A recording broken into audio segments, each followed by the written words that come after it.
Trackside here with the informed Michael Brennan. It's just an unbelievable run at the moment, and even long price winners this time. Dylan getting up in the spring pace. Mousy, that would have been a bit of a surprise after a good second last start. Yeah, a big surprise, Matty. But he deserves it. That little horse. There's something about him that every time he goes out, he doesn't realise he's 10. He doesn't. He's a pleasure to train, and it's just an absolute thrill for him to win a race like that for sure. He's a sick kick horse, but he really dug deep that last 100 to chase after Northview Punter. He showed tremendous heart that last 100 metres to get over the top. Yeah, that's probably, I can't remember the last time he won a race when he wasn't on the rail. So to sit 1-1 on the back of a horse, like Northview Punter, and as you said, Matt, he dug deep, and he always does. The one thing he does do is try his little bum off. Earlier in the night, one of your Inter Dominion hopefuls, Billies A Star, very impressive. A few hairy moments early when Erskine Range tried to cross him, but he found the top. His last three quarters sensational, and he just streeted the field. How good was that to watch for you? Just getting this horse ready for the Inters, that would have been great. Yeah, big relief more than anything. I've always had a massive opinion of the horse, and I haven't hid that opinion either. But tonight, to see him do what he did tonight, he went 156.7 with the earplugs in, and Vokey was very confident he could have gone quicker. So it was really good. It was really good. To come off the last run, like his standing start run was, even though he got beat, we couldn't have been happy with his run, and especially to do the work tonight and run off the gate like he did, and then be able to kick away. Very pleasing.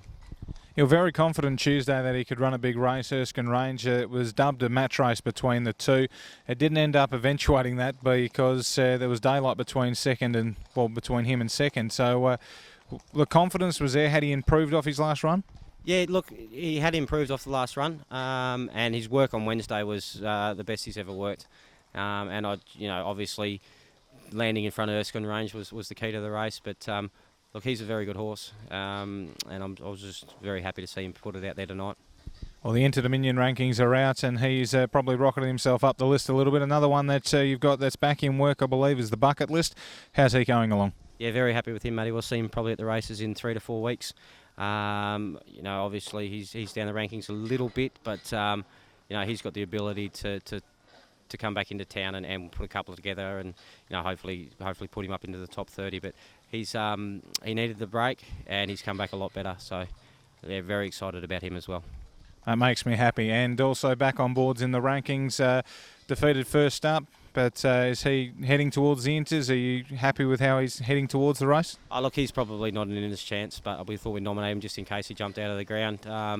But there's a long time between now and the acceptances, so he's probably not an Inters chance. But he's going to be a nice little fringe horse for us going forward towards the carnival. He's some of them free for alls over the carnival would probably suit him.